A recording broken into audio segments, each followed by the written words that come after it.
আজকে হরিপদ আল্লাহকে মানে ঠিকই, সন্তানদার মালিক মনে করে মা ষষ্ঠীর, কথা ঠিক না? এই কারণে তাকে ইমানদার বলা হয় না, বলা হয় মুশরিক, ঠিক না? আজকে আমাদের মুসলমানের মধ্যেও কিছু মুসলমান আছে আল্লাহরে মানে ঠিকই, সন্তানদার মালিক মনে করে খাজা বাবারে। বাবার কাছে সন্তান চাই, মাজারে সন্তান চাই, মুসলমানের বাচ্চা ইয়ে, ওগুলো জুতোতে ভিড়িতে পারতাম, ওগুলো তো কাফের, ওর একটারও ঈমান নাই। হাসরের ময়দান কায়েম হবে, 50,000 বছরের সমান একটা দিন হবে। আজকে সূর্য 9,30,00,000 মাইল দূরে থেকে তাপ দিচ্ছে, সেদিন মাত্র আদাত মাথার উপরে সূর্য থাকবে। কি পরিমাণে তাপ হবে একটু চিন্তা করেন, একটু চিন্তা করেন। রাসূল হাদিসের মধ্যে পরিষ্কার করে জানিয়েছেন, সেদিন সূর্যের তাপের চোটে জমিন পুড়ে তামার মতো টকটকে লাল হয়ে যাবে।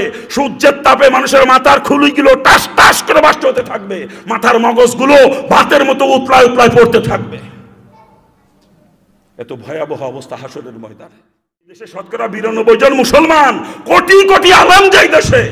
বাংলাদেশের মতো এত লক্ষ লক্ষ মসজিদ বিশ্বের অন্য কোনো দেশে নাই, এত লক্ষ লক্ষ মাদ্রাসা বিশ্বের অন্য কোনো দেশে নাই, এত কোটি কোটি আলেম বিশ্বের অন্য কোনো দেশে নাই। যে দেশে কোটি কোটি আলেম, শতকরা 92% মুসলমানের এই দেশ আজকে পরিচালিত হচ্ছে কুফরি গণতন্ত্র দিয়ে। যে গণতন্ত্রের মূল কথাই হলো জনগণ সমস্ত ক্ষমতার উৎস, by the people for the people of the people, এটা গণতন্ত্রের মূল থিওরি, ঠিক না? আর আল্লাহর কোরআন কি কয়? ইন্নাল্লাহা আলা কুল্লি শাইইন কাদির। সমস্ত ক্ষমতার উৎস কে? সমস্ত ক্ষমতার উৎস কে? কোরআন কয় সমস্ত ক্ষমতার উৎস আমার আল্লাহ, আর গণতন্ত্র কয় সমস্ত ক্ষমতার উৎস জনগণ। কোরআনে পাকে 2 জায়গা থেকে 2টা আয়াতের অংশ তেলাওয়াত করেছি। আল্লাহ পাক তৌফিক দিলে ওর আলোকেই কিছু কথা বলবো। তবে আলোচনার শুরুতে যে দিক নির্দেশনা দিয়ে থাকে আপনারা জানেন, আমি সাধারণত কিচ্ছা কাহিনী আলোচনা করি না, চেষ্টা করি সমাজের মুসলমানের প্রয়োজনীয় কিছু কথা বলার জন্য। দোয়া করেন আল্লাহ পাক যেন আজকে তদ্রূপ কিছু কথা বলার তৌফিক আমাকে দান করেন। যারা এখনো দূরে আছেন, রাস্তার উপরে ঘুরতেছেন, দোকানের সামনে, যদি মুসলমান হয়ে থাকেন ময়দানে চলে আসতে হবে, যদি হিন্দু হয়ে থাকেন থাকতে পারবেন রাস্তায়। হ্যাঁ, আমিও নাও মুসলিম, তো এই জন্য অনেক হিন্দু ভাইয়েরা আমার নাম শোনার পরে মাহফিলে আসে, তো ওনাদের আবার টুপিওয়ালাদের সাথে মিলিয়ে ময়দানে বসতে লজ্জা লাগে, জন্য দূরে দূরে থাকে না, কি বলেন? এটা স্বাভাবিক, ওনারা দূরে থাকলে আমি কোনো আপত্তি করবো না, কিন্তু কোনো মুসলমানের জন্য এই ময়দানে বসতে লজ্জা লাগতে পারে? মুসলমানের জন্য এখানে লজ্জার কিছু আছে বলেন? তাই যদি কোনো মুসলমান এখনো পর্যন্ত ময়দান থেকে দূরে কোথাও থাকেন, আমি আপনার পায়ে হাত অনুরোধ করছি, মেহরবানি করে ময়দানে চলে আসতে হবে। মানে আমি হিন্দুর বাচ্চা মুসলমান হয়ে কোরআন হাদিস আলোচনা করব, আর আপনি মুসলমানের সন্তান হয়ে দূরে দাঁড়িয়ে বসে থাকবেন, এটা কখনো মানায় না, ঠিক কিনা? মানে একটা মুসলমান ময়দান থেকে দূরে কোথাও থাকবে না। মাইকের আওয়াজ যদি কানে পৌঁছায়, আর নিজেকে মুসলমান বলে দাবি করেন, এই মুহূর্তে আপনাকে ময়দানে আসতে হবে, পরিষ্কার করে বলছি আমি।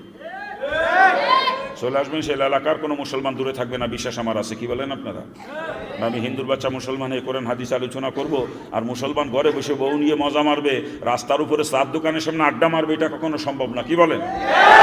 মুসলমান তারা চলে আসবে, দোয়া করেন আল্লাহ পাক মুসলমানদেরকে ময়দান আসা তৌফিক দান করুক। জোরে বলেন আমিন, জোরে বলেন না আমিন। আসতেছে চতুর্দিক থেকে আরো আসবেন, এরা কোনো মুসলমান দূরে থাকবে না, বিশ্বাস আমার আছে, কি বলেন আপনারা? ওনারা আসতে লাগুক, আলোচনার দিকে আগাই না, কি বলেন? আলোচনার শুরুতে অনুরোধ করতেছি, মোবাইলগুলো যদি থাকে কাছে, মোবাইলগুলো হয় সাইলেন্ট করে নেন, না হলে বন্ধ করে নেন, দুইটার একটা।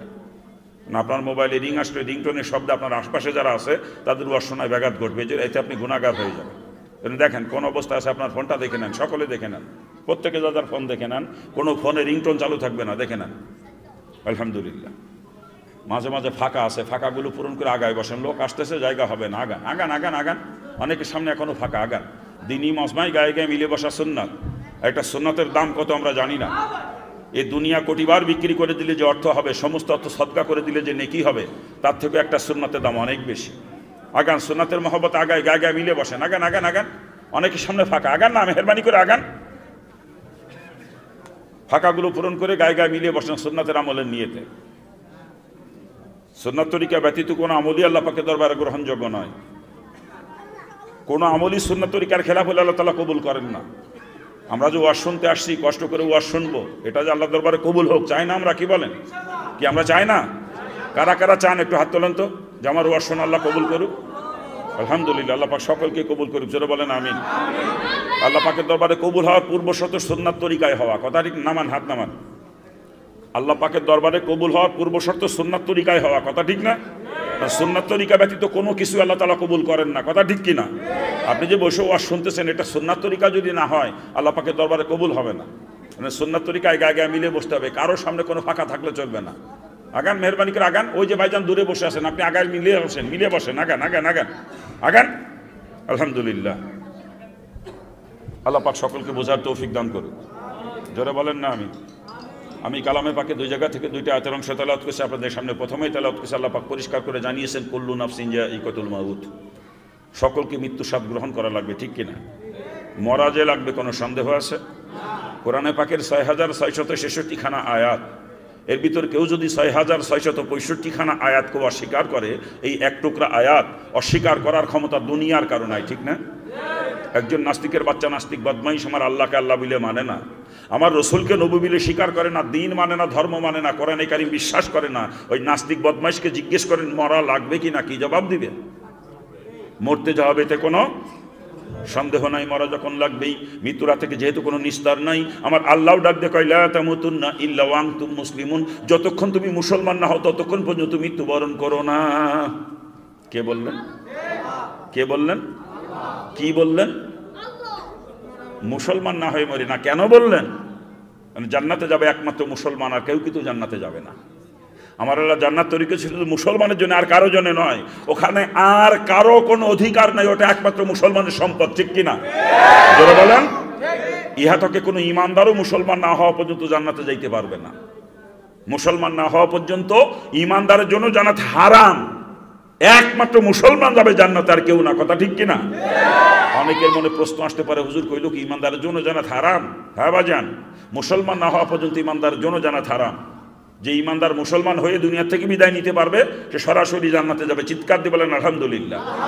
আর যে ইমানদার মুসলমান না হয়ে দুনিয়া থেকে বিদায় নিবে, ওকে আগে জাহান্নামের আগুনে পুড়াইয়া পুড়াইয়া মুসলমান বানানো হবে, এরপরে জান্নাতে নেওয়া হবে, তার আগ পর্যন্ত না। অর্থাৎ মুসলমান না হওয়া পর্যন্ত কোনো ইমানদারও জান্নাতে যাইতে পারবে না। কথা ঠিক কিনা? এই জন্য বাজান, পাও দুকেন ধরে অনুরোধ করে বলতেছি, মুসলমান না হয়ে দুনিয়া থেকে বিদায় নিয়েন না।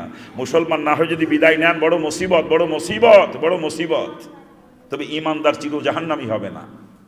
ইমানের বদৌলতে একদিন না একদিন জাহান্নাম থেকে নিস্তার পেয়ে সে জান্নাতে যাবে, তবে সেটা মুসলমান হওয়ার পরে। আর জাহান্নামের আগুনে পুড়িয়ে যদি মুসলমান হতে হয়, যে কত কঠিন হবে এখন বুঝে আসতেছে না বিষয়টা। জাহান্নামের এক মুহূর্তের আযাব সহ্য করার ক্ষমতা কারো নাই। জাহান্নামের এক মুহূর্তের আযাব দুনিয়ার কোনো মানুষের সহ্য করার ক্ষমতা নাই, ঠিক কিনা? আমি পারবো না সহ্য করতে, কসম খোদার আমি পারবো না। হিন্দু থাকতে কোরআন হাদিস পড়তাম, আর বিভিন্ন কিতাবের মধ্যে জাহান্নামের বিবরণগুলো যখন পড়তাম, অন্তরের মধ্যে কাঁপিয়ে কাঁপিয়ে উঠতো। এই আযাব কেমনে সহ্য করবো? এ তো সহ্য করার মতো না। ওই জাহান্নামের আযাবের ভয় যখন অন্তরে জমা হয়েছিল, তখন পাগলের মতো হয়ে গেছিলাম, কেমনে বাঁচবো আমি আযাব থেকে, এ তো আমি সহ্য করতে পারবো না। তখন কিসের মা বাপ, কিসের আত্মীয় স্বজন, কিসের অর্থ সম্পদ, কিসের নেতৃত্ব কর্তৃত্ব, কোনো কিছু আমাকে আটকে রাখতে পারে নাই। সব কিছু লাথি মেরে ফেলে রেখে বের হয়ে চলে আসছি, শুধু জাহান্নাম থেকে বাঁচার জন্য ইসলাম গ্রহণ করছি, অন্য কোনো কারণে না।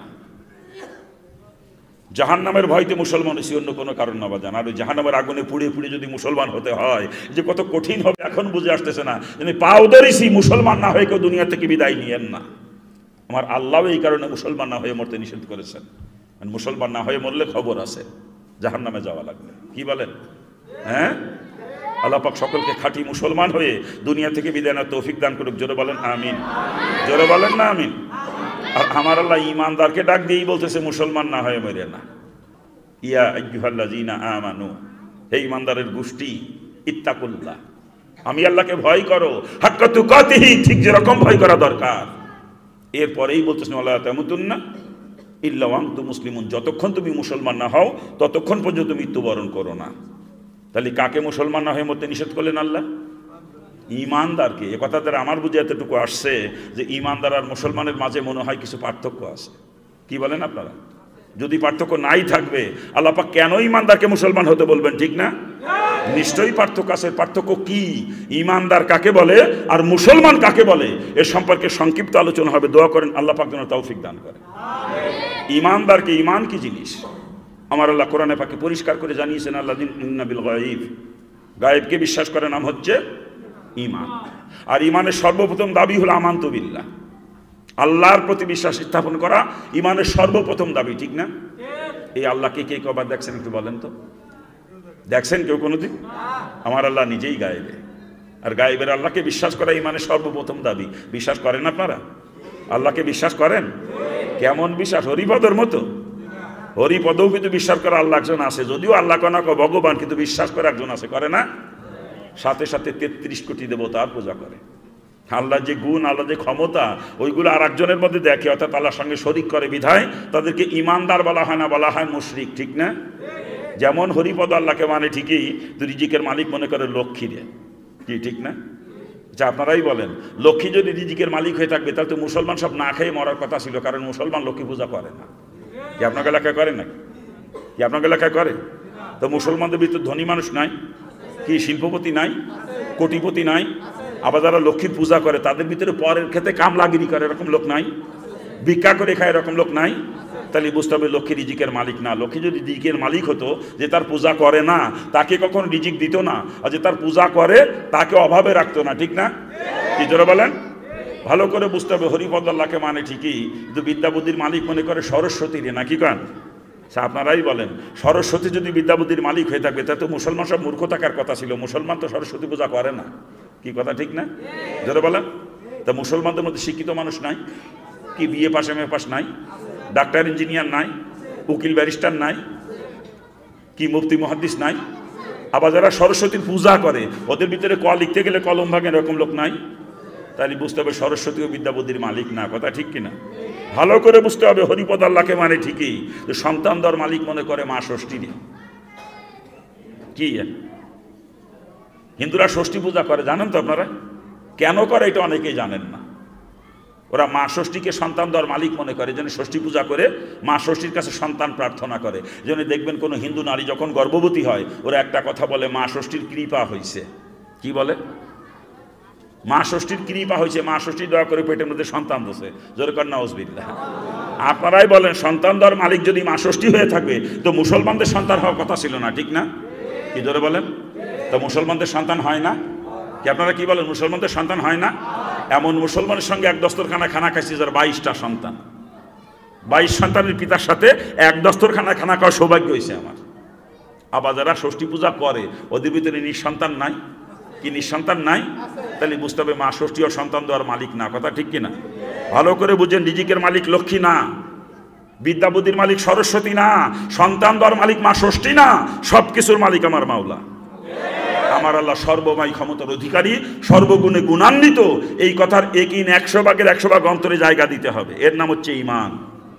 আমার আল্লাহ হরিপদর ভগবানের মতো না যে রিজিকের ব্যাপারে লক্ষ্মীর সাহায্য লাগবে। আমার আল্লাহ হরিপদর ভগবানের মতো না যে বিদ্যা বুদ্ধির ব্যাপারে সরস্বতী সাহায্য লাগবে। আমার আল্লাহ হরিপদর ভগবানের মতো না যে সন্তানদের ব্যাপারে মা ষষ্ঠী সাহায্য লাগবে। আমার আল্লাহ স্বয়ং সম্পূর্ণ সর্বময় ক্ষমতার অধিকারী, সর্বগুণে গুণান্বিত। এই কথারে কিনা 100 ভাগের 1 ভাগ অন্তরে জায়গা দেওয়া লাগবে। ঠিক কিনা? আর নাই আল্লাহ যে একজন আছে ও বিশ্বাস হরিপদও করে। কি কথা ঠিক না? জোরে বলেন। কিন্তু আল্লাহ সর্বময় ক্ষমতাকে স্বীকার করে না। কথা ঠিক কিনা? যারা বলেন ঠিক কিনা? এই জন্য তারা মুশরিক, নাকি বলেন? কারণ আমি আপনি যদি ওদের মতো বিশ্বাস করতে তো আমি আপনিও মুশরিক। কথা ঠিক না? হরিপদ আল্লাহকে মানে ঠিকই, রিজিকের মালিক লক্ষ্মীকে মানার কারণে তাকে আমরা ইমানদার বলি না, বলি মুশরিক। আজকে আমি আর আপনি আল্লাহরে মানি ঠিকই, কিন্তু রিজিকের মালিক আল্লাহরে মানতে পারি নাই। আমরা কেউ জমিনে বানাইছি রিজিকের মালিক, কেউ ব্যবসারে বানাইছি, কেউ চাকরিরে বানাইছি, নাকি কা? হ্যাঁ, জমিনে অনেকের ধারণা এরকম আছে, জমিনে ফসলের যে অবস্থা বর্তমান কি দেখি হয় আল্লাহ জানে, কেমনে যে চলবে নে। কি আছে না এরকম বিশ্বাস? উনি জমিনে বানাইছে রিজিকের মালিক। আর অনেকের ধারণা বর্তমান ব্যবসা বাণিজ্য পরিস্থিতি না খাইয়েই মরা লাগে, নাকি? কি আছে না এরকম বিশ্বাস? উনি ব্যবসার বানাইছে রিজিকের মালিক। আবার কেউ কেউ চিন্তা করে যদি চাকরি চলিয়ে যায় গোষ্ঠী শুদ্ধ না খেয়ে মরা লাগবে না, উনি বানাইছে চাকরির রিজিকের মালিক, নাকি কান?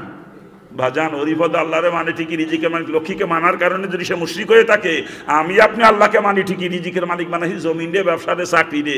ওই হরিপদের মধ্যে আমার মধ্যে কোনো পার্থক্য নাই। হরিপদ মুশরিক হয়ে থাকে, আমি আপনিও মুশরিক। এই যে গাড়িগুলা রিকিন অন্তরের মধ্যে আল্লাহ না করি কি অবস্থা, কেউ মারা যান, কসম খোদার আপনি জাহান্নামী, আপনি জাহান্নামী, আপনি জাহান্নামী। আমার আল্লাহ সব গুনাহ মাফ করবে, শিরিক কখনো মাফ করবে না। শিরিক কখনো আল্লাহ তাআলা মাফ করবেন না। যারা পরিমাণ শিরিক যদি ইমানের সঙ্গে মিশ্রিত থাকে, ওই ইমান আমার মাবুদের দরবারে গ্রহণযোগ্য নয়। শিরিক মুক্ত ইমান নিয়ে মাবুদের দরবারে হাজির হওয়া লাগবে, ঠিক কিনা? জোরে বলেন। এই যে গাড়িগুলা রিকিন অন্তরের মধ্যে, এগুলো বড় শিরিক, বড় শিরিক। কিন্তু ভালো করে বুঝেন, আমার আল্লাহ রিজিকের ব্যাপারে জমিনের মোকাপেক্ষী না, ব্যবসার মোকাপেক্ষী না, চাকরির মোকাপেক্ষী না। আল্লাহ আসমান থেকে রিজিক দিতে পারেন, কথা ঠিক কিনা? আরে মুসা আলাইহিস সালাম কম আল্লাহ পাক 40 বছর আসমান থেকে খাওয়াইছে, 40 বছর। সেই খাবারের নাম ছিল মান্না সালোয়া। কি নাম? কি নাম? তো মুসা আলাইহিস সালাম কমকে 40 বছর আসমান থেকে খাওয়াইছে। মুসা আলাইহিস সালামের কওমের দাম আল্লাহ পাকের কাছে বেশি না মুহাম্মদ সাল্লাল্লাহু আলাইহি ওয়াসাল্লামের কওমের দাম বেশি? বুঝে শুনে কন, মুসা আলাইহিস সালামের কওমের দাম বেশি না মুহাম্মদ সাল্লাল্লাহু আলাইহি ওয়াসাল্লামের কওমের দাম বেশি? তোদেরকে আল্লাহ 40 বছর খাওয়াইছে আসমান থেকে, আমাদেরকে পারে না? আমাদেরকে পারে না?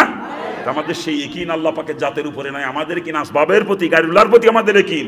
এজন্য গায়রুল্লাহর মাধ্যমে, আসবাবের মাধ্যমে রিজিক আল্লাহ পাক দিচ্ছেন। যদি আল্লাহ পাকের জাতের উপরে কিন থাকতো, কসম খোদার বিনা আসবাবে আমার রিজিক আমার সামনে এসে পৌঁছে যাইত। কি কথা বলেন? কথা ঠিক না ভুল হচ্ছে? জোরে বলেন। আমাদের কিনা আসবাবের প্রতি, জন্য আসবাবের মাধ্যমে রিজিক দিচ্ছেন আল্লাহ পাক। যদি আল্লাহ পাকের জাতের উপরে কিন থাকতো, বিনা আসবাবে রিজিক পেয়ে যাইতাম, বিনা আসবাবে।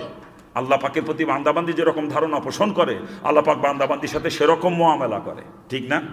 যারা বলেন ও বাজান, আরে আপনি তো একজন মানুষ, কতটুকু খাবার খান প্রতিদিন আপনি? আর একটা পূর্ণবয়স্ক হাতি প্রতিদিন কমপক্ষে 7.5 মণ খাবার খায়। কতটুকু? 7.5 মণ কমপক্ষে। ওই হাতিরা কয় বিঘে জমিতে কলা গাছ লাগাইছে? কথা বলেন, জবাব দেন। একটাও লাগায় নাই। একটা হাতি না খাই মরছে, পাইছেন কোনোদিন? আপনাদের গাজীপুর এলাকা হাতিরা ভোকা মিছিল বাদ করছিল রাস্তায় ক্ষুধার জ্বালায়, পাইছেন কোনোদিন? কি পাইছেন? হাতিদেরকে খাওয়াই কে? হাতিদেরকে খাওয়াই কে? আরে হাতি তো ছোট প্রাণী, সমুদ্রে এমন এমন প্রাণী বাস করে, সমুদ্রের তলদেশে যার এক একটা প্রাণী প্রতিদিন টনকে টন খাবার খায়। ওরকম প্রাণী একটা দুইটা না, ওরকম লক্ষ লক্ষ প্রাণী সমুদ্রে বসবাস করে, ঠিক না? ওদের কয় বিঘে জমি তিনি ধান হয়? হ্যাঁ, জবাব দেন। ওদের গাজীপুর বাজারে কতগুলো দোকান আছে চৌরাস্তায়? কিসের ব্যবসা করে ওই প্রাণীগুলো বলেন না একটু আমাকে? ওরা কোন অফিসে চাকরি করে বলেন? ওদেরকে খাওয়াই কে? ওদেরকে খাওয়াই কে? আমার আল্লাহ নিকৃষ্ট প্রাণী হায়ান জানোয়ারকে বিনা জমিনে, বিনা ব্যবসায়, বিনা চাকরিতে খাওয়াইতে পারে। আর আমি আল্লাহ সর্বশ্রেষ্ঠ সৃষ্টি মানুষ, আমার আল্লাহ পারে না? আমার আল্লাহ পারে না খাওয়াইতে? আপনি যখন মায়ের পেটে ছিলেন, জন্ম নিয়েছিলেন, জন্মের পরে 40 দিন মৃত অবস্থায় ছিলেন মায়ের পেটে। প্রত্যেক মানব শিশু জন্মের পরে 40 দিন মৃত অবস্থায় থাকে মায়ের পেটে। এরপরে 40 দিনের সময় তার ভিতরে যখন রুহু ঢোকানো হয়, তখন সে জীবিত হয়। আর যখন তার ভিতরে রুহু ঢোকানো হয়েছে, যখন সে জীবিত হয়েছে, তখন থেকে মায়ের পেটে তার নিয়মিত খানাপিনা প্রয়োজন হয়। এরপরে যতদিন মায়ের পেটে ছিলেন আপনি, 8 মাস বা 8.5 মাস নিয়মিত খানাপিনা লাগছে আপনার। ওই সময় আপনি কোন অফিসে চাকরি করতেন বলেন তো আমাকে? কি কথা বলেন? মায়ের পেটের ভিতরে কিসের ব্যবসা করতেন আপনি? কত বিঘে জমিতে আপনি চাষবাস করতেন একটু বলেন? ওই সময় মায়ের পেটে আপনারা খাওয়াইছে কে? মায়ের পেটে খাওয়াইছে কে? আমার আল্লাহ মায়ের পেটে আপনারা খাওয়াইতে পারছে, আর এখন আল্লাহ পারে না নাকি? আল্লাহর মাজুর হয়ে গেছে, নাউজুবিল্লাহি মিন যালিক। এই যে গায়রুল্লাহর প্রতি একই অন্তরের মধ্যে বাজান, এই অবস্থা মারা গেলে আপনি জাহান্নামী, একেবারে ডাইরেক্ট জাহান্নামী, ডাইরেক্ট। সমস্ত গায়রুল্লাহর একই অন্তর থেকে বের করে আল্লাহ পাকের জাত এবং সিফাতের একই 100% অন্তরে জায়গা দেওয়া লাগবে। এর নাম হচ্ছে ঈমান। এর নাম কি? এর নাম কি? ঈমান। হ্যাঁ, কৃষি কাজ করতে নিষেধ করি না, ব্যবসা করতে নিষেধ করি না, চাকরি করতে নিষেধ করি না, কারণ ওগুলো করা সুন্নাত। সুন্নাত হিসাবে কৃষি কাজ করব, সুন্নাত হিসাবে ব্যবসা করব, সুন্নাত হিসাবে চাকরি করব, কিন্তু কসম খোদার ওইগুলোর মাধ্যমে রিজিক আসে না, রিজিক দেয় আমার মাওলা। জোরে বলেন। প্রত্যেকের অন্তরের মধ্যে বিশ্বাস এরকম কম বেশি আছে। আমার বউ তো মরিয়ে গিল, খালি সময় মতো অরিফত ডাক্তারে পাইলাম বিলে বাসা আছে না বিশ্বাস এরকম? জোরে বলেন। আমার মেয়ের অবস্থা তো খারাপ হয়ে গেছিল, সময় মতো গাজীপুর মেডিকেল কলেজ হাসপাতালে নিলাম বুঝলেই বাঁচিয়েছে। আছে কিনা এরকম বিশ্বাস? আছে কিনা জোরে বলে? হায়াতের মালিক কে? হায়াতের মালিক কে? সব মিথ্যে কথা বলছেন, অন্তরে হাত লাগাইতে বলছি এমনে এমনে না। মুখে কই আল্লাহ হায়াতের মালিক, অন্তরের মধ্যে ডাক্তার। কি কথা ঠিক না? জোরে বলেন। তা মুখে একটা অন্তরে আর একটা তারে কি কয়? এ জবাব দেন না কেন? মুখে একটা অন্তরের একটা তারে কি কয়? আমরা মুনাফিকের গোষ্ঠী, মুখে কই আল্লাহ হায়াতের মালিক, আল্লাহ রিজিকের মালিক, অন্তরে নাই, অন্তরে নাই। আর শুধু মুখে স্বীকার করার নাম ঈমান না বাজান। মুখে তো স্বীকার করাই লাগবে, অন্তর অন্তঃস্থকে বিশ্বাস করা লাগবে, কাজে পরিণত করে দেখাইতে হবে, নাম হচ্ছে ঈমান। ইকরার বিল লিসান, তাসদিক বিল জিনান, আমল বিল আরকান, তিনটা সমন্বয় হচ্ছে ঈমান। আমরা মুখে স্বীকার করি আল্লাহ হায়াতের মালিক, আল্লাহ রিজিকের মালিক, অন্তরে নাই, অন্তরে নাই। কি কথা ঠিক না ভুল হচ্ছে? জোরে বলেন। ও বাজান, অসুস্থ হলে ডাক্তারের শরণাপন্ন হওয়া সুন্নাত, ডাক্তার দেখানো সুন্নাত, ঔষধ খাওয়া সুন্নাত, কিন্তু কসম খোদার ডাক্তার সুস্থ করতে পারে না, ঔষধের সুস্থ করার ক্ষমতা নাই, সুস্থ করার মালিক আমার মাওলা। ডাক্তার বা ঔষধ যদি সুস্থ করতে পারতো, একই রোগের রোগী দুইজন, একই ডাক্তারের ট্রিটমেন্ট নিচ্ছে, একই ওষুধের নাম লিখছে প্রেসক্রিপশনে, ওই ওষুধ খাওয়ার পর একজন সুস্থ হয়ে যাচ্ছে, আবার ওষুধ খায় একজন মারাও যাচ্ছে। কথা ঠিক না? এখানে ডাক্তারের বা ওষুধের ক্ষমতা থাকলে দুইজনই সুস্থ হবে, আর না হলে দুইজনই মারা যাবে। কথা ঠিক না? ডাক্তারের কোনো ক্ষমতা নাই, ঔষধের ক্ষমতা নাই। কসম খোদার, আমার আল্লাহ ডাক্তার ছাড়াও সুস্থ করতে পারে, ঔষধ ছাড়াও সুস্থ করতে পারে। ঠিক কিনা? বলেন ঠিক কিনা? কিন্তু ডাক্তার দেখানো সুন্নাত, তাই ডাক্তার দেখাবো। ওষুধ খাওয়ার সুন্নাত, তাই ওষুধ খাবো। কিন্তু একিন থাকবে কোথায়? একিন থাকবে কোথায়? ওই সেই একিন, আজকে অন্তরের মধ্যে তো সেই একিন নাই বাজান। আল্লাহ যে রিজিকের মালিক, এই কথার একিন আজকে সাধারণ মুসলমানের মধ্যে তো নাই, অধিকাংশ আলেমের মধ্যেও নাই। ইল্লা মাশাআল্লাহ কিছু আছে, না থাকলে আবার দুনিয়া চলতো না। কথা ঠিক না? সংখ্যায় খুব সীমিত, কিন্তু অধিকাংশ আলেমের মধ্যে আল্লাহ রিজিকের মালিক এই কথাটা কিনা আমি খুঁজে পাই না। তার কারণ দেখেন, আমি মসজিদের খতিব, জুম্মার দিন মিম্বরে বসে বয়ান করি, এমন কোনো কথা আমার জবান দিয়ে বের হয় না যে এই কথা দ্বারা আমার চাকরি চলে যাওয়ার সম্ভাবনা আছে। আমরা খতিবরা ওই মিম্বরে বসে বয়ান করি, আর একবার সভাপতি চেহারার দিক তাকায়, একবার সেক্রেটারি চেহারার দিক তাকায়, একবার ক্যাশিয়ারের চেহারার দিক তাকায়। কোন নেতা আবার বেজার হয়ে যায়, নেতারা বেজাল তো চাকরি থাকবে না, চাকরি চলে গেলে খাবা নাকি, না খেয়ে মারা লাগবে না। এই বয়সে আমরা খতিবের গোষ্ঠী করে বাইন মাসের মতো বয়ান করি, বর্তমানে চাকরি বাঁচানো বয়ান। কি কথা ঠিক না? একটা হক কথা কয় না বর্তমান খতিবের গোষ্ঠী, অধিকাংশ খতিব একটা হক কথা কয় না, সব বাইন মাসের মতো বয়ান করে। কি কথা ঠিক না ভুল হচ্ছে? জোরে বলেন। ওরা তো চাকরি দিয়ে বানাইছে, রিজিকের মালিকের জন্য চাকরি বাঁচানো ওয়াজ করে। আল্লাহ রিজিকের মালিক এই কথা কিনি ওদের অন্তরে নাই। কসম খোদার, ওগুলো মুশরিক। ওদের ভিতরে নামাজ পড়ে গোষ্ঠী শুদ্ধ জাহান্নামে যাবেন, গোষ্ঠী শুদ্ধ। আল্লাহ রিজিকের মালিক এই কথা রেখে যদি আমার অন্তরে থাকতো, আমি চাকরি জাকাত থাক ওই চিন্তা করতাম না, হক কথা বলতে এক বিন্দুও দ্বিধাবোধ করতাম না। ঠিক কিনা? যারা বলেন ঠিক কিনা? আল্লাহ রিজিকের মালিক, চাকরি তো আমারে খাওয়ায় না, চাকরি চলে যায় যাবে। কথা ঠিক না?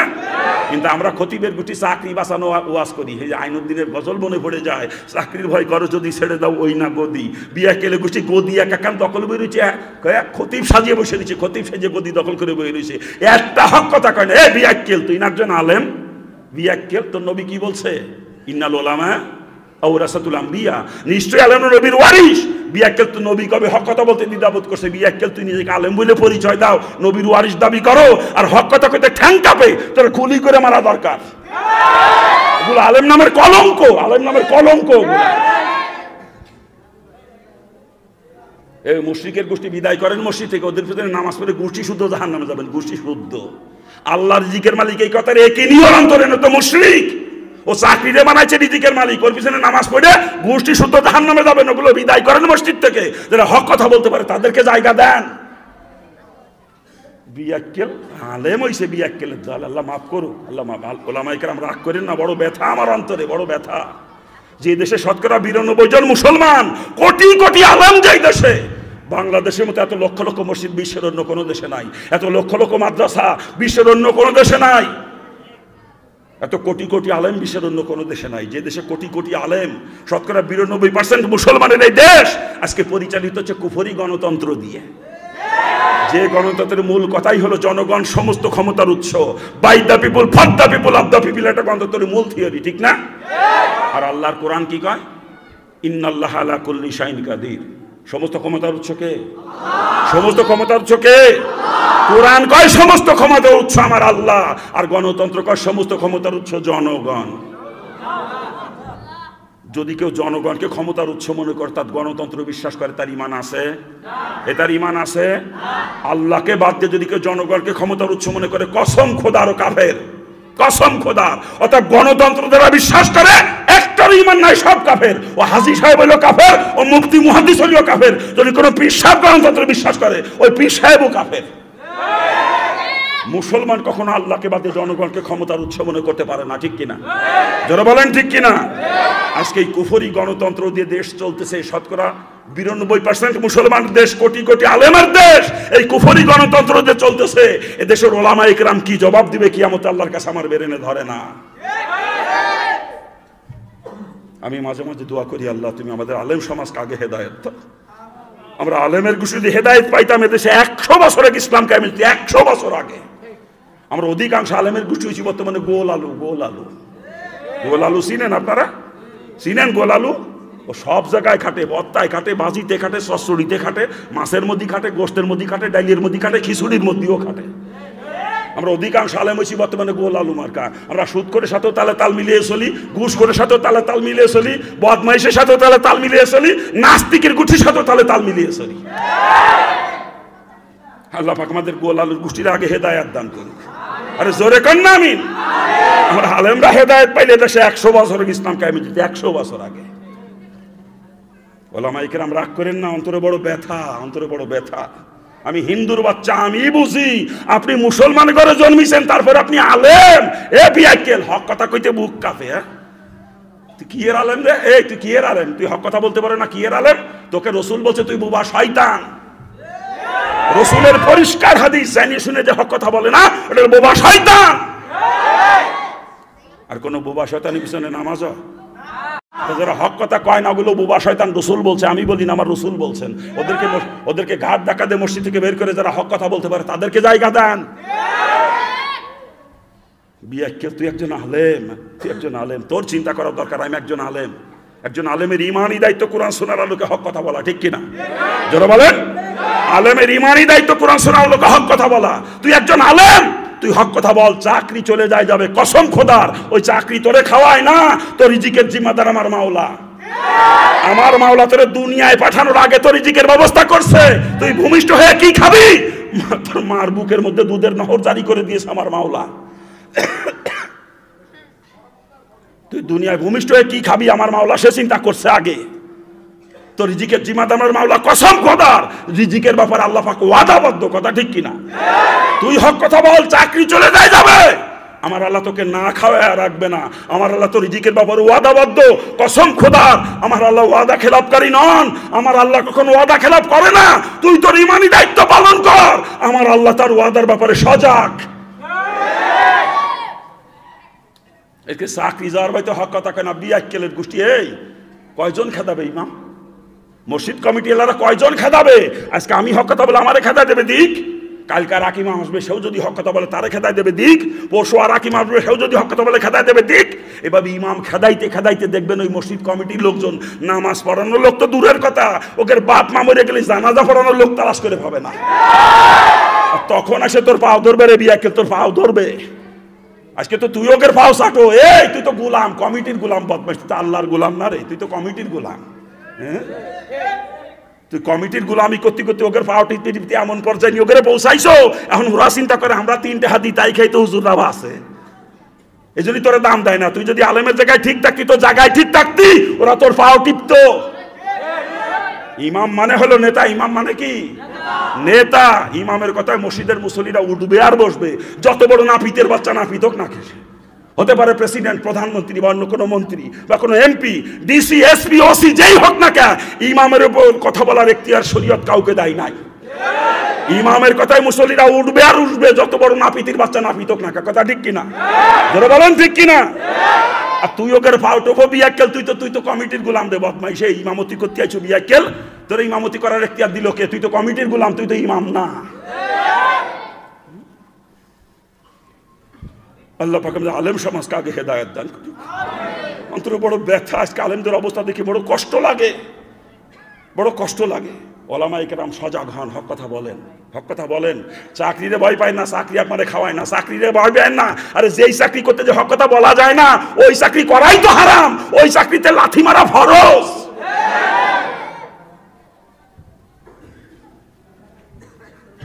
খারাপ লাগতেছে আপনাদের? খারাপ লাগে বাজান?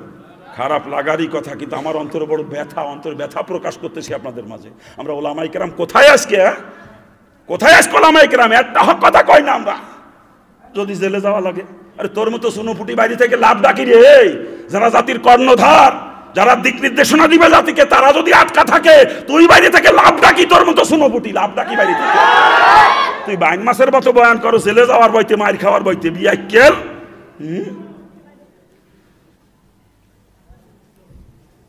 খারাপ লাগতেছে নাকি? খারাপ লাগারই কথা। যে কথা বলতেছিলাম বাজান, আমার আল্লাহ আমার রিজিকের ব্যাপারে জমিনের মোকাপেক্ষী না, চাকরির মোকাপেক্ষী না, ব্যবসার মোকাপেক্ষী না।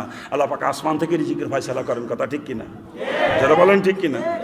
আমার আল্লাহ স্বয়ং সম্পূর্ণ সর্বময় ক্ষমতার অধিকারী, সর্বগুণে গুণান্বিত। এই কথারে কিনা 100 ভাগের 100 ভাগ অন্তরে জায়গা দেওয়া লাগবে, ঠিক কিনা? আজকে হরিপদ আল্লাহকে মানে ঠিকই, সন্তানদার মালিক মনে করে মা ষষ্ঠী দিয়ে, কথা ঠিক না? এই কারণে তাকে ইমানদার বলা হয় না, বলা হয় মুশরিক, ঠিক না?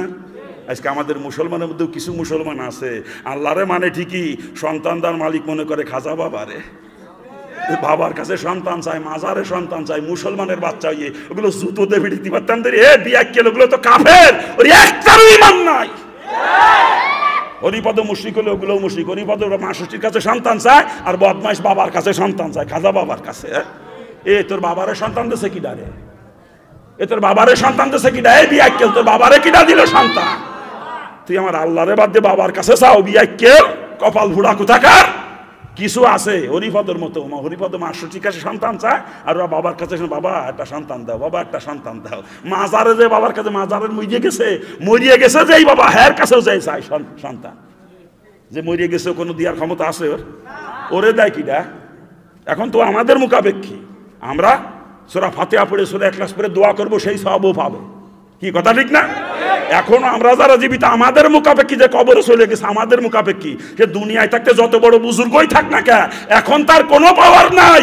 এখন তার একটা সুবহানাল্লাহ আল্লাহ কবুল করে না। এ কবরে শুয়ে শুয়ে কোরআন খতম প্রতিদিন তিনবার করুক না কেন, কোনো ফায়দা নাই। কথা ঠিক কিনা? আর আমরা দুনিয়াতে একবার সুবহানাল্লাহ পড়বো, যে সওয়াব হবে যদি বক্সায় দিয়েও পাওয়া যাবে, সেটা কথা ঠিক না? আর ওই কবরে যার নিজের ক্ষমতা নাই, নিজের একটা সুবহানাল্লাহ কবুল করানোর ক্ষমতা নাই আল্লাহ পাকের দরবারে, তার কাছে যে সন্তান চায়, তার কাছে গুনাহ মাফ চায়। আরে বিয়াক্কেল রে, এই আজ জায়গা ফালিন আমার আল্লাহরে বাদ দিয়ে তুই কবরে যে সন্তান চাও। মুশরিকের দল। খারাপ লাগতেছে আপনাদের? খারাপ লাগে? কিছু আছে বাবার কাছে যে সাহায্য চায়, বাবার কাছে গুনাহ মাফ চায়, বাবার কাছে সম্পদ চায়, বাবার কাছে সন্তান চায়। কথা ঠিক না? ওগুলো মুশরিক, একেবারে ডাইরেক্ট মুশরিক। চিৎকার দিয়ে বলেন নাউজুবিল্লাহ। আল্লাহ পাক মুসলমানদেরকে এই শিরকের হাত থেকে হেফাজত করুক। জোরে বলেন আমিন। আরে জোরে বলেন না আমিন। আমার আল্লাহ স্বয়ং সম্পূর্ণ সর্বময় ক্ষমতার অধিকারী, সর্বগুণ গুণান্বিত। এই কথার একিন 100 ভাগের 100 ভাগ অন্তরে জায়গা দেওয়া লাগবে, ঠিক কিনা? এর নাম হচ্ছে ঈমান। এর নাম কি? এর নাম কি? আবার শুধু আল্লাহ সম্পর্কে বিশ্বাস করা ঈমানের শেষ কথা নয়। গায়েবের যত খবর নবী রাসূলরা নিয়ে আসছে, এই সমস্ত আসমানি খবর 100 ভাগের 100 ভাগ বিশ্বাস করা লাগবে। কি কথা ঠিক না? ফেরেশতাদেরকে কি ডাকা বাদ দেখছেন কান্দি? দেখছেন কেউ কোনো ফেরেশতাদেরকে? ফেরেশতার বিশ্বাস করেন? আমার দুই কান্দে দুজন বসে আছে, কিরামান কাতিবিন। বিশ্বাস হয়? আমার প্রতিটা শ্বাস প্রশ্বাস লিপিবদ্ধ হইতেছে, আমার প্রতিটা পদক্ষেপ লিপিবদ্ধ হইতেছে, আমি থুতু ফেললেও লিপিবদ্ধ হইতেছে, ঠিক না? এই বিশ্বাস যদি আমার অন্তরে পয়দা হতো, কসম খোদার, যত গোপনীয় জায়গায় হোক না কে, যত গভীর রাত্রিতেই হোক না কে, যত নির্জনতার মধ্যেই হোক না কে, আমি কোনো অন্যায় কাজ বা গুনার কাজ করতে পারতাম না। 24টা ঘন্টা আমি মনিটরিং করতেছি, আমাকে 24 ঘন্টা এক মুহূর্তের জন্য বাদ যাইতেছে না। বিশ্বাস খালি অন্তরে জমা হলে আমি আমার পরিবর্তন এসে যেত, সোনার মানুষ হয়ে যাইতাম। আমাকে দিয়ে কোনো অন্যায় কাজ বা গুনার কাজ হইতো না। কথা ঠিক না? স্বীকার করি জবানে, মুখ অন্তরে জায়গা দিতে পারি নাই। কথা ঠিক কিনা? জোরে বলেন ঠিক কিনা? কবরে তো কতবারই গেছেন আপনারা, নাকি? কার কবরে কারো জনের শান্তি হবে, কারো জনের শাস্তি হবে, দেখছেন তো নাকি? দেখেন নাই? সব গায়েবে। হাসরের ময়দান কায়েম হবে, 50,000 বছরের সমান একটা দিন হবে। আজকে সূর্য 9,30,00,000 মাইল দূরে থেকে তাপ দিচ্ছে, সেদিন মাত্র আদাত মাথার উপরে সূর্য থাকবে। কি পরিমাণে তাপ হবে একটু চিন্তা করেন, একটু চিন্তা করেন। রাসূল হাদিসের মধ্যে পরিষ্কার করে জানিয়েছেন, সেদিন সূর্যের তাপের চোটে জমিন পুড়ে তামার মতো টকটকে লাল হয়ে যাবে। সূর্যের তাপে মানুষের মাথার খুলিগুলো টাস টাস করে বাস্ট হতে থাকবে, মাথার মগজগুলো ভাতের মতো উতলায় উতলায় পড়তে থাকবে। এত ভয়াবহ অবস্থা হাসরের ময়দানে। আর ওই রৌদ্রতপ্ত অবস্থায় 50,000 বছর দাঁড়িয়ে দাঁড়িয়ে আল্লাহ পাকের দরবারে জীবনের হিসাব মিলাইতে হবে। আর সেদিন বাঁচার একমাত্র রাস্তা হলো আল্লাহ পাকের আরশ আজিমে ছায়ায় জায়গা পাওয়া। কথা ঠিক না? ওদিন আল্লাহ পাকের আরশ আজিমে ছায়া ব্যতীত আর কোনো ছায়া থাকবে না হাসরের ময়দানে। যারা আরশ আজিমে ছায়ায় জায়গা পেয়ে যাবে, তারা ওই কঠিন ভয়াবহ আযাব থেকে রেহাই পেয়ে যাবে। আর আরশ আজিমে ছায়ায় যারা জায়গা পাবে না, তারা ওই 50,000 বছর ওই আযাবের ভিতরে দাঁড়িয়ে দাঁড়িয়ে আল্লাহ পাকের দরবারে জীবনের হিসাব দেওয়া লাগবে। বিশ্বাস করেন এগুলা? বিশ্বাস করেন? আরে যদি সত্যি অন্তরে বিশ্বাস পয়দা হয়ে যাইতো, আমি সোনার মানুষ হয়ে যাইতাম, যে ওই দিন আল্লাহ পাকের আরশ আজিমে ছায়া ব্যতীত তার কোনো ছায়া থাকবে না। আর ওই ছায়ার জায়গায় যে 7 শ্রেণী মানুষ জায়গা পাবে, আমিও তাদের মধ্যে একজন হয়ে যাওয়ার চেষ্টা করতাম, ঠিক না? কিন্তু কই, সে চেষ্টা তো আমাদের মধ্যে নাই। সে চেষ্টা তো আমাদের মধ্যে নাই। ওগুলো মুখে স্বীকার করি, অন্তরে জায়গা দিতে পারি নাই। কথা ঠিক কিনা? জোরে বলেন ঠিক কিনা? এরপর একটা ব্রিজ পার হওয়া লাগবে, ব্রিজ, যে ব্রিজের বিবরণ রাসূল হাদিসের ভিতর দিয়েছেন। একজন মানুষ যদি একাধারে 30,000 বছর চলতে থাকে, যত দূরে যাইতে পারবে তার থেকেও লম্বা হবে ব্রিজটা। চুলের থেকেও চিকুন হবে, খোরের থেকেও ধার হবে। ও ব্রিজ তো পার হয়েছেন আপনারা দুই একবার নাকি? কি কেউ পার হন নাই কোনোদিন? দেখছেন তো নাকি? দেখেনও নাই? ও বাজান, আমাকে যমুনা সেতুর মতো না বাজান, পদ্মা সেতু তৈরি হচ্ছে ওটার মতো না বাজান। ও ব্রিজের বিবরণ রাসূল এরকম হাদিসের মধ্যে দিয়েছেন, 10,000 বছর উপরের দিকে উঠতে হবে, 10,000 বছর সমতলে, আবার 10,000 বছর নিচের দিকে, 30,000 বছরের সমান রাস্তার দূরত্ব হবে ব্রিজটা।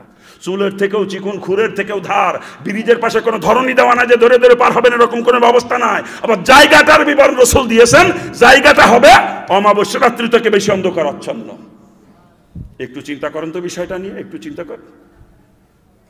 যেই ব্রিজ চুলের থেকেও চিকুন, খুরের থেকেও ধার, পাশে কোনো ধরনী দেওয়া নাই, 30,000 বছর সমান রাস্তার দূরত্ব, ওই ব্রিজের উপর দিয়ে এই গাড়ি চালা আমাকে আপনাকে পার হতে হবে।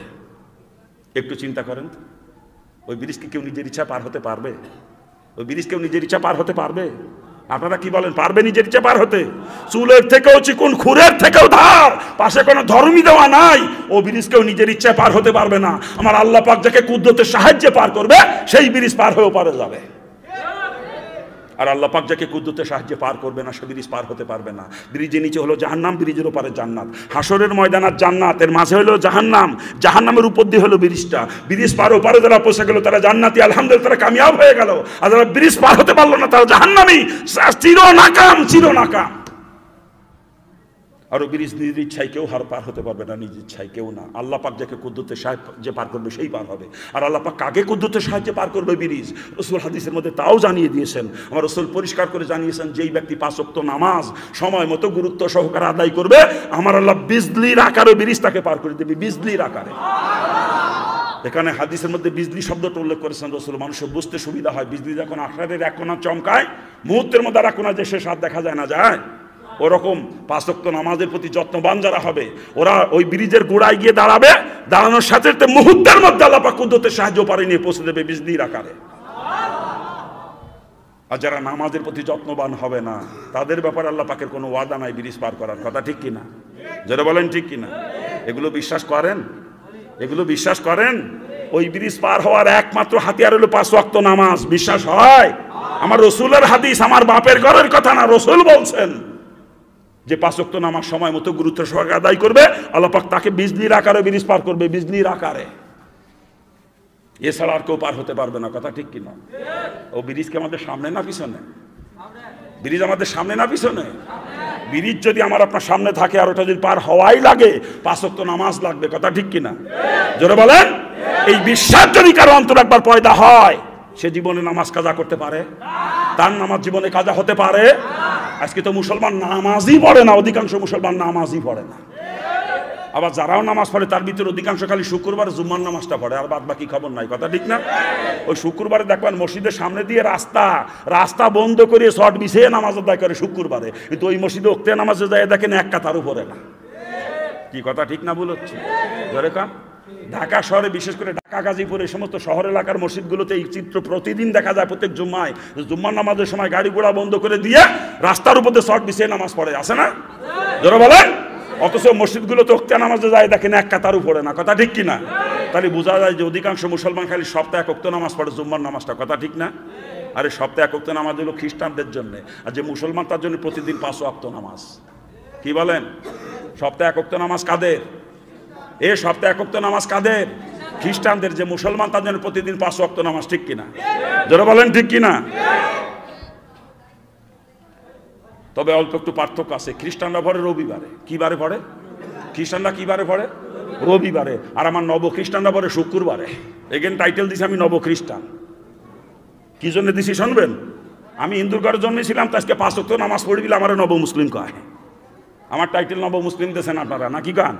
হিন্দুর ঘরে জন্মেছিলাম, 5 ওয়াক্ত নামাজ পড়ে আমি যদি নব মুসলিম হয়ে থাকি হিন্দুর ঘরে জন্মে, আর আপনি মুসলমানের ঘরে জন্মে সপ্তাহে নামাজ পড়েন 1 ওয়াক্ত, আপনি নব খ্রিস্টান। আমি আপনার টাইটেল দিয়ে গেলাম নব খ্রিস্টান, কারণ সপ্তাহে 1 ওয়াক্ত নামাজ পড়ে খ্রিস্টানরা, আর যে মুসলমান সে প্রতিদিন 5 ওয়াক্ত নামাজ পড়ে। ঠিক কিনা? যারা বলেন ঠিক কিনা? এই সপ্তাহে 1 ওয়াক্ত নামাজ যারা পড়ে সব জাহান্নামী। চিৎকার দিয়ে বলেন নাউজুবিল্লাহ। এরা জান্নাতে গেলে রসুল মিথ্যাবাদী হয়ে যাবে, রসুলের হাদিস মিথ্যা হয়ে যাবে, রসুলের পরিষ্কার হাদিস। দুনিয়াতে যার সঙ্গে যার মিল থাকবে, কিয়ামতে তার সঙ্গে তার হাসর হবে। তো সপ্তাহে এক ওয়াক্ত নামাজ যারা পড়ে, এদের মিল দুনিয়ায় কাদের সাথে? এদের মিল দুনিয়ায় কাদের সাথে? খ্রিস্টানদের সাথে। কিয়ামতের দিন খ্রিস্টানরা যেই কাতারে দাঁড়াবে, সপ্তাহে এক ওয়াক্ত নামাজের দুটি একই কাতারে দাঁড়াবে। আর খ্রিস্টানরা কোথায় যাবে? খ্রিস্টানরা কোথায় যাবে? অর্থাৎ সপ্তাহে এক ওয়াক্ত নামাজের গোষ্ঠী খ্রিস্টানদের সাথে এক কাতারে জাহান্নামে যাবে। চিৎকার দিয়ে বলেন নাউজুবিল্লাহ। এরা জান্নাতে গেলে আমার রসুল মিথ্যাবাদী হয়ে যায়, রসুলের হাদিস মিথ্যা হয়ে যায়। আমার বাপের ঘরের কথা না, রসুল বলছেন এরা জাহান্নামী। সপ্তাহে এক ওয়াক্ত নামাজ যারা পড়বে, খ্রিস্টানদের সাথে এক কাতারে জাহান্নামে যাবে। এরা জান্নাতে গেলে রসুল মিথ্যাবাদী। কসম খোদার, আমার রসুল কখনো মিথ্যাবাদী হবে না, আমার রসুলের কোনো হাদিস কখনো মিথ্যা হবে না। অর্থাৎ সপ্তাহে এক ওয়াক্ত নামাজ যারা পড়ে, এরা কখনো জান্নাতে যাবে না, খ্রিস্টানদের সাথে এক কাতারে জাহান্নামে যাবে। রসুলের হাদিস আমার বাপের ঘরের কথা না,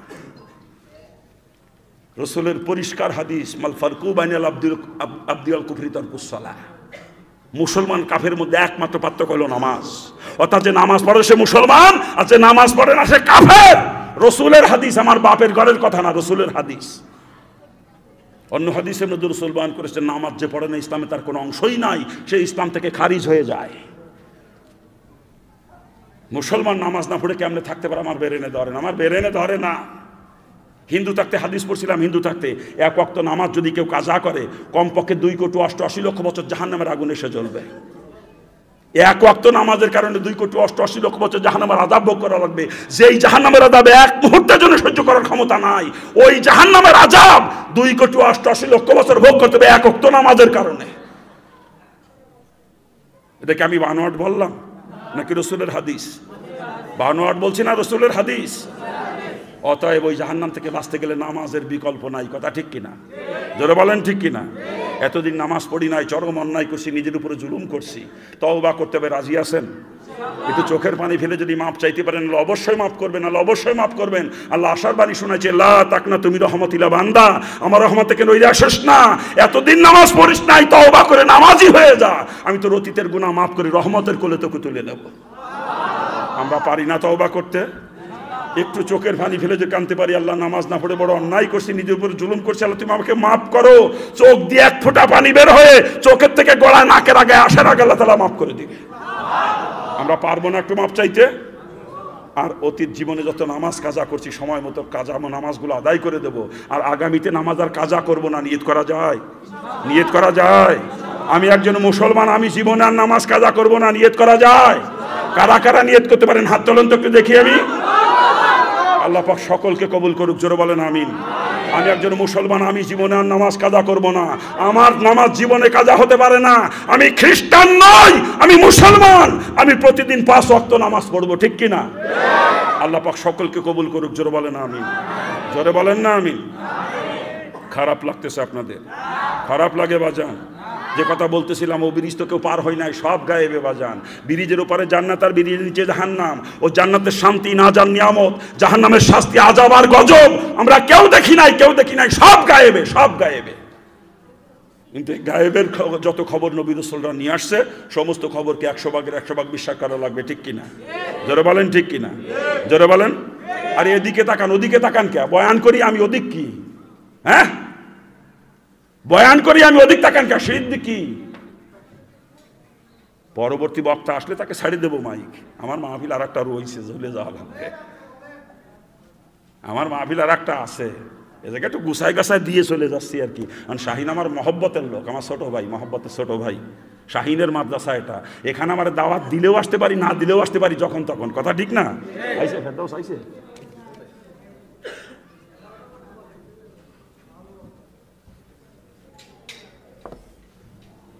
আমার বাবাজিরা, কোথায় রাখছি কথা? হ্যাঁ,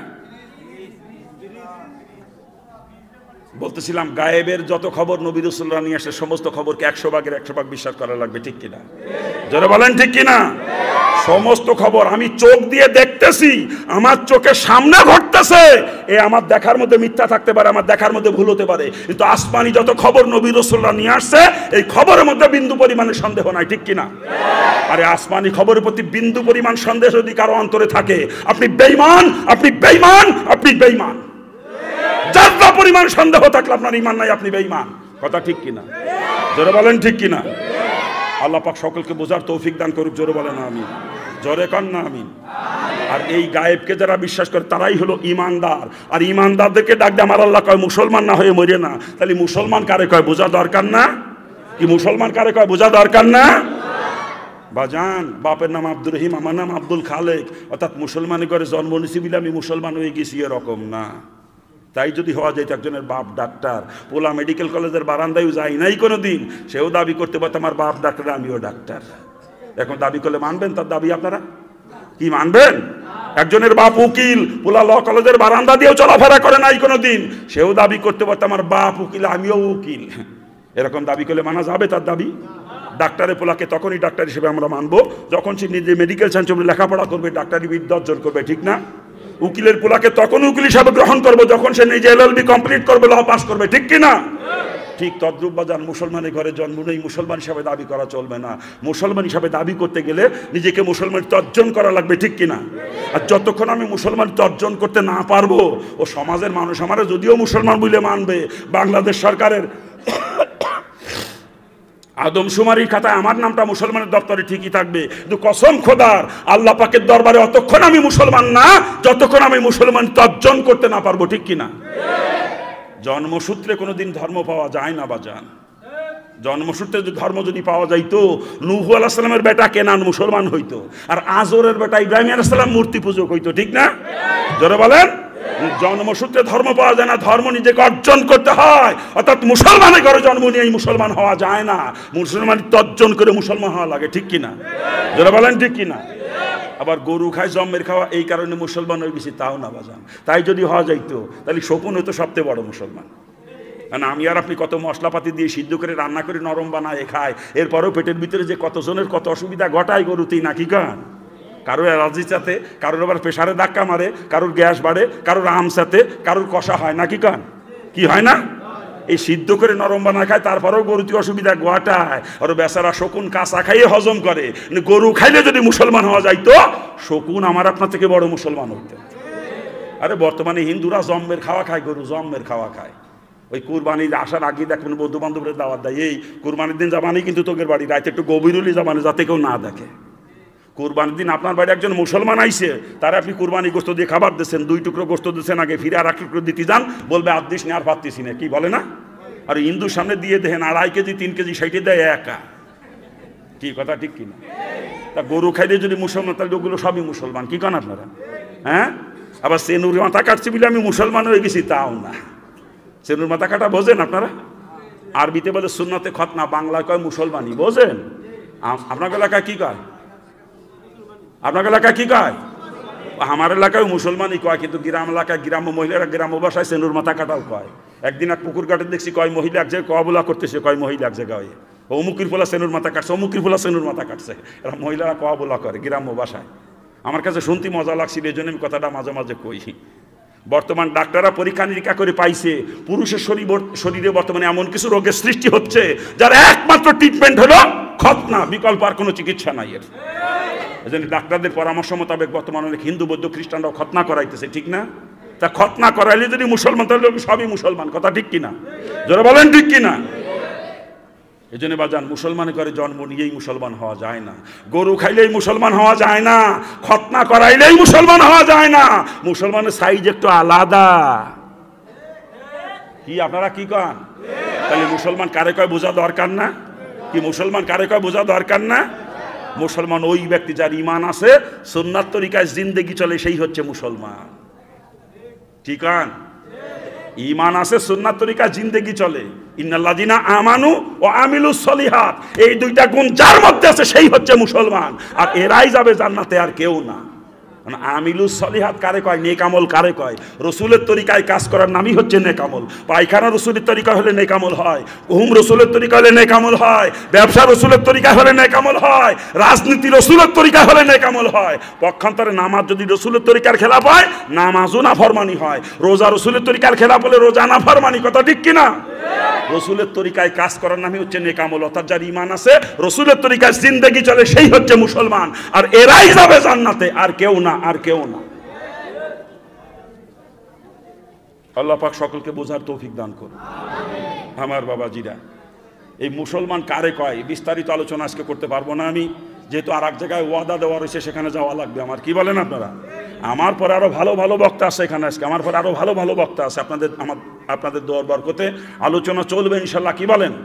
আমি আপনাদের কাছ থেকে বিদায় নেব, তার আগ দিয়ে একটা কথা বাজান। আমার পরিচয় তো জানতে আপনাদের কারো বাকি নেই। কি বলেন? হ্যাঁ, আমার পরিচয় জানতে তো আপনাদের কারো বাকি নাই। আমি আপনাদের মতো মুসলমানের ঘরের সন্তান না, আমি হিন্দুর ঘরে জন্ম নিয়েছিলাম। আল্লাহ পাক আমাকে মুসলমান হিসেবে কবুল করছে। দোয়া করেন মুসলমান হালতে যেন দুনিয়া থেকে বিদায় নিতে পারি। বিস্তারিত পরিচয় দেব না। আমি গত 90 সালে ইসলাম গ্রহণ করছি, ডিগ্রি ফাইনাল ইয়ারের বছরে।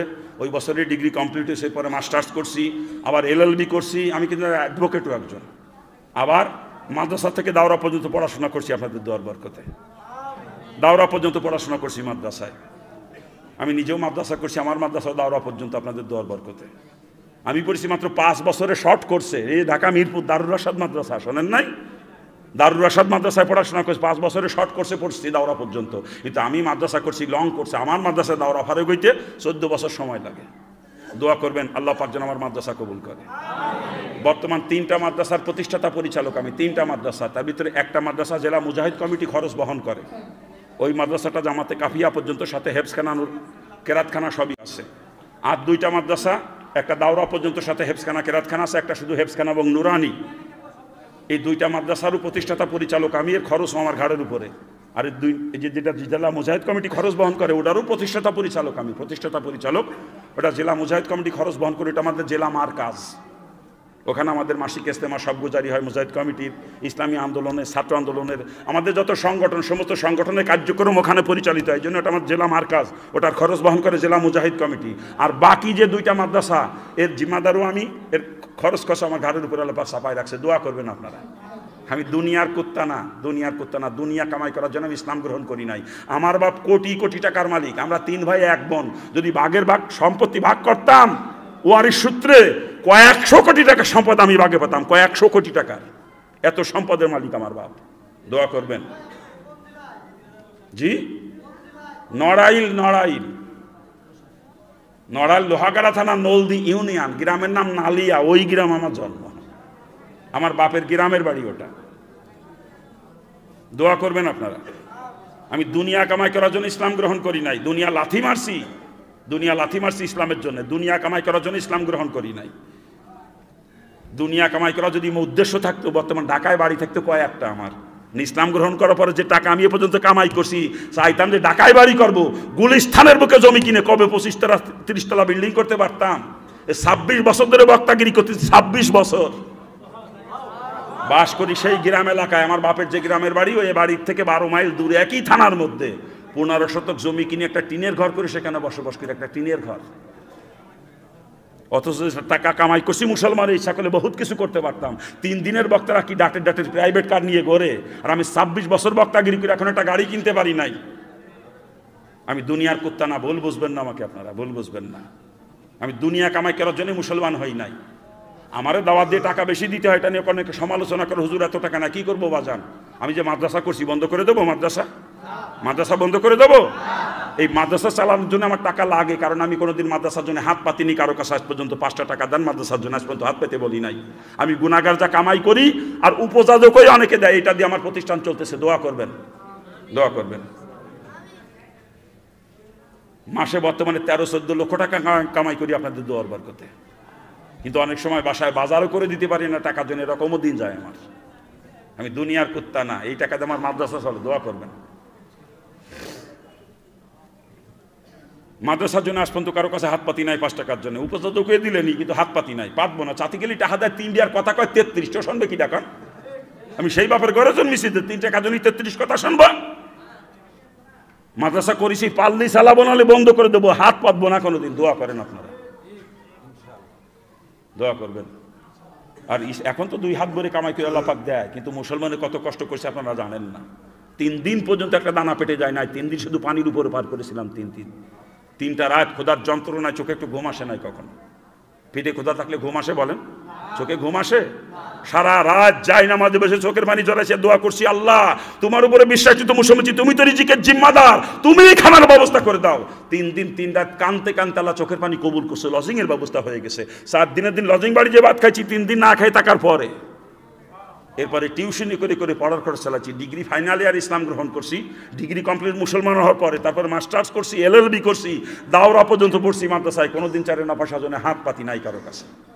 অথচ দেখছি কত মুসলিমরা মুসলমান হয়ে মুসলমানদের সহযোগিতা নিয়ে অল্প দিনের মধ্যে বাড়িঘরও করে ফেলাইছে তারা। আর আমি 3 দিন না খেয়ে থাকছি, তবু হাত পাততে পারি না একটা চিন্তা করে যে আমার বাপ এত বড় ধনী মানুষ, আজকে আমি যদি হাত পাতি ওই হিন্দুরা টিটকারি করবে, দেখছো এত বড় লোকের ছেলে, আর আজকে মুসলমানে বিক্রি করে বেড়াইতেছে, তখন ইসলামের বেইজ্জতি হবে। ইসলাম তো ভিক্ষাবৃত্তির ধর্ম না, যে ইসলামের জন্য বাপ ছাড়ছি, মা ছাড়ছি, আত্মীয় স্বজন ত্যাগ করছি, বাপের কোটি টাকা সম্পদ ফেলে রেখে চলে আসছি, আবার আমার কাছে ইসলামের বেইজ্জতি অসম্ভব। আমি না খেয়ে মারা যাবো, তবুও হাত পেতে কখনো ইসলামকে কলঙ্কিত করব না। দোয়া করবেন আল্লাহ পাক যেন কোনোদিন কারো মুখাপেক্ষী আমাকে না করে। কি দোয়া করবেন না? নিজের